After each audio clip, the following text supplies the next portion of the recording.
हाँ जी चैंपियन, क्या हाल चाल। उम्मीद करता हूँ सारे मस्त और जबरदस्त होंगे। तो स्वागत है आपका अनअकैडमी जीत यूट्यूब चैनल पर।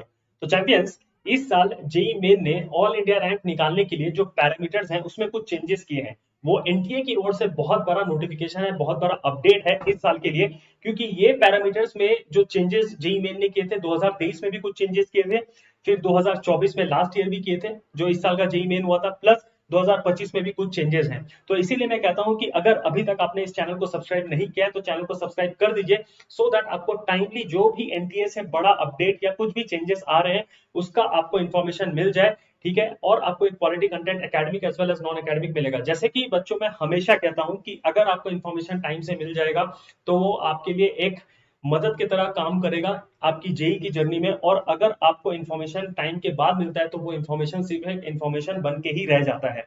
अब आपको पता है कि जेई मेन का जो है रजिस्ट्रेशन अभी स्टार्ट हो गया है, फॉर्म फिलिंग चल रहा है, जिसका कि लास्ट डेट है 22 नवंबर को। एनटीए की ओर से नोटिफिकेशन आ गया। एक और बहुत बड़ा नोटिफिकेशन आया है, जो कि आप जेई मेन का जो, अगर किसी दो बच्चे को सेम मार्क्स आते हैं या 7 डेसिमल में हायर एनटीए स्कोर दोनों बच्चों के सेम रहते हैं, तो उस केस में रैंक कैसे डिसाइड करेंगे। तो उसके सर्टेन पैरामीटर्स थे जो 2023 में भी कुछ चेंज हुए थे, 2024 में भी चेंज हुए हैं, और 2025 में भी कुछ दो पैरामीटर्स जो है वो हटाए गए हैं। वो कौन कौन से पैरामीटर्स हैं, वो पैरामीटर्स को आज हम इस सेशन में देखेंगे। तो अंत तक जुड़े रहिएगा हमारे इस सेशन में, सो दैट आपको वो इंपॉर्टेंट पैरामीटर्स के बारे में पता चले कि कौन कौन से पैरामीटर्स में अगर दो स्टूडेंट्स के, दो टॉपर के सेम मार्क्स आ रहे हैं, परसेंटाइल भी सेम है, मतलब हायर एनटीए स्कोर जो 7 डेसिमल प्लेस में अगर वो सेम है, तो दोनों का रैंक कैसे डिसाइड किया जाएगा। ठीक है, तो जैसे कि आप देख पा रहे हैं यहाँ पे कि स्टूडेंट ए है, स्टूडेंट बी है, दोनों को 300 नंबर आए हैं, तो दोनों का रैंक क्या सेम होगा। तो इसके लिए क्या क्या पैरामीटर्स है, वो सारे पैरामीटर्स जो है हम अपन डिसाइड करेंगे। ये जस्ट मैंने आपको एग्जांपल के लिए यहाँ पे समझाया था। तो चलिए स्टार्ट करते हैं आज का जो हमारा ये सेशन है, तो दैट आपको और ज्यादा क्लैरिटी आ जाए। सबसे पहली चीज तो आपको मैं ये बताना चाह रहा हूँ कि आपको अभी पता चल गया कि एनटीए की ओर से जो है नोटिफिकेशन आ चुका है, और आपका फॉर्म फिलिंग स्टार्ट हो गया है। 28 अक्टूबर से 22 नवंबर जो है लास्ट डेट है। और आपका जो एग्जाम होगा वो होगा आपका 22 जनवरी से 31 जनवरी, और जो सेकंड शिफ्ट वाला आपका एग्जाम होगा वो आपका होगा 1 अप्रैल से 8 अप्रैल के बीच में। और आपका फाइनल रिजल्ट जो होगा वो आपका डिक्लेयर होगा 17 अप्रैल में। अब 17 अप्रैल को जो आपका रिजल्ट डिक्लेयर होगा उसके बेसिस पे आपकी जो रैंकिंग डिसाइड होगी, ऑल इंडिया रैंक। अब वो ऑल इंडिया रैंक में क्या क्या पैरामीटर्स है, सबसे पहले तो जनवरी और अप्रैल अटेम्प्ट का दोनों का जो हायर एनटीए स्कोर होगा 7 डेसिमल प्लेसेस में, उसको कंसीडर किया जाएगा। अब मान लीजिए कि कोई दो स्टूडेंट है जिनका higher NTA score 7 decimal places में सेम है, तो उस केसेस में आपको रैंक कैसे डिसाइड करेंगे। तो अभी तक के जो पैरामीटर्स होते थे स्टूडेंट्स, उसमें से दो पैरामीटर्स हटाए गए हैं। यही एनटीए का बहुत बड़ा अपडेट है 2025 के लिए। तो जेई 2025 के जो भी एस्पिरेंट हैं उनके लिए ये बहुत इंपॉर्टेंट सेशन है, आपको ये पता होना चाहिए। कुछ बच्चों के लिए हेल्पफुल भी हो सकता है, कुछ बच्चों के लिए हेल्पफुल नहीं भी हो सकता है, लेकिन जो जेई 2025 के एस्पिरेंट है उनको तो ये सेशन देखना ही चाहिए, और ये चीज का इंफॉर्मेशन उनको पता होना चाहिए। तो देखिए पैरामीटर जो है, सबसे पहले दो पैरामीटर्स हटाए गए हैं। एक तो एज वाला पैरामीटर हटाया गया है, और एक हटाया गया आपका एप्लीकेशन फॉर्म वाला। एज वाला पैरामीटर क्या था पहले, जो लास्ट ईयर तक था, वो था कि जिसका ज्यादा एज होगा, ठीक है, जिसका ज्यादा एज होगा उसको अच्छी रैंक जो है वो प्रोवाइड की जाएगी। या अगर उसमें भी टाई हो रहा है तो जिसने पहले एप्लीकेशन फॉर्म फिल किया है उसको जो है हायर रैंक दी जाएगी।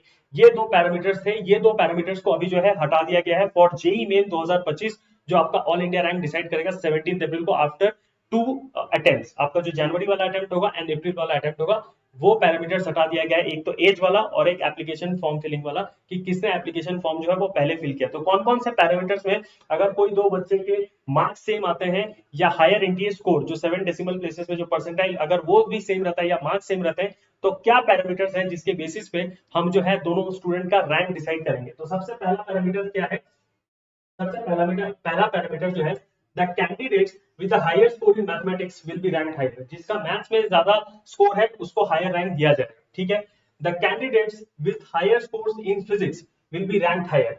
सबसे पहला प्रायोरिटी मैथ्स को दिया जाता है, अगर उसमें भी टाई है तो फिजिक्स।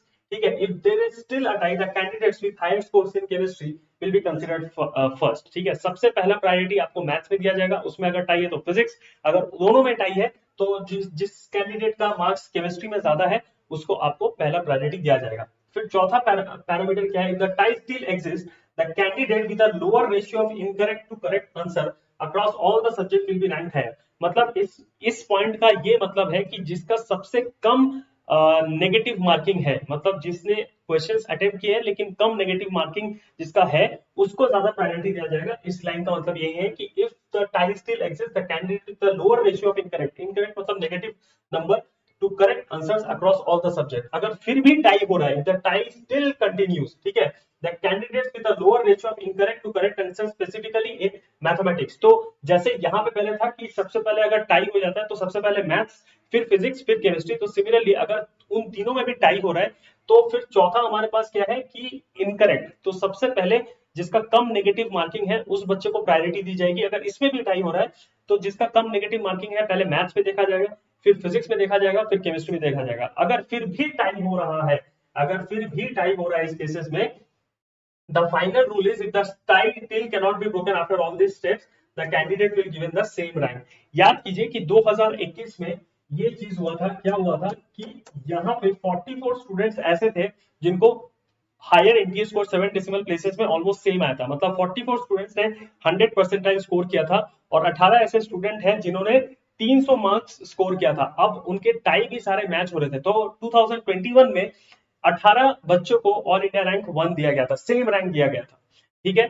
तो ये सारे पैरामीटर्स हैं और वो जो एज और एप्लीकेशन फॉर्म फिलिंग वाला था वो पैरामीटर्स जेई मेन 2025 से आपका हटा दिया गया है। तो जो भी जेई 2025 के एस्पिरेंट्स हैं वो उनको ये इन्फॉर्मेशन जो है पता होना चाहिए, ये एनटीए का बहुत बड़ा अपडेट है, अभी रिसेंटली आया है। तो ये दो पैरामीटर्स को कंसीडर नहीं किया जाएगा। पहले क्या होता था कि अगर ये सारे टाइज हो जाते थे तो जिनका एज ज्यादा होता था उनको जो है आपको एक अच्छा रैंक दिया जाता था, या जिसने अगर उसमें भी टाइम हो जाता था जिसने पहले एप्लीकेशन फॉर्म फिल किया उसको अच्छा रैंक दिया जाता था, हायर रैंक दिया जाता था। लेकिन अब वो तो पैरामीटर्स हटा दिए गए हैं, अब जो भी रैंक डिसाइड होगा अब इन सारे पैरामीटर्स के बेसिस पर ही ये रैंक जो है वो डिसाइड होगा। तो ठीक है, तो I hope you find this session fruitful, and जो भी जेई 2025 के एस्पिरेंट हैं उनके साथ अभी इस वीडियो का लिंक को शेयर कर दीजिए, क्योंकि ज्यादा से ज्यादा बच्चों तक इस वीडियो को पहुंचनी चाहिए एंड उनको पता होना चाहिए कि क्या एनटीए की ओर से अपडेट जो है वो आ रहा है। आई होप यहाँ तक चीजें क्लियर है। और अगर अभी तक जो भी बच्चे जिनको लग रहा है कि उनका प्रिपरेशन ठीक है, नहीं ठीक है, या जैसा भी है, तो अभी अनअकैडमी आपके लिए बहुत अच्छा ऑफर लाया है जहाँ पे आप सारे क्रैश कोर्सेज जो है you can get it at 2999। Just आपको यूज करना पड़ेगा मेरा कोड एंड आप PS5 यूज करके आप सारे इंडिया के टॉप एजुकेटर से पढ़ सकते हैं, उनसे online one on one mentorship ले सकते हैं, गाइडेंस ले सकते हैं, एज वेल एज जो जेई 2026 के स्टूडेंट हैं उनके लिए भी एक नया बैच लॉन्च हुआ है आगाज 3.0, जहां पे आपको 500 प्लस लाइव लेक्चर्स मिलेंगे, रिकॉर्डेड लेक्चर्स होंगे, इंग्लिश में होंगे, सारे इंडिया के टॉप एजुकेटर्स आप देख पा रहे हो। तो आई होप ये सेशन आपके लिए यूजफुल था और जो भी इंफॉर्मेशन मैंने दिया है आपको सारे जेई एस्पिरेंट्स जो सीरियस एस्पिरेंट्स हैं जेई 2025 के लिए उन तक ये इन्फॉर्मेशन पहुंच जानी चाहिए। तो इसीलिए ये एनटीए का लेटेस्ट अपडेट है जो मैंने आपको बता दिया है। तो I hope you find this session useful. Till then, good luck and I wish you all the best. Let's crack it.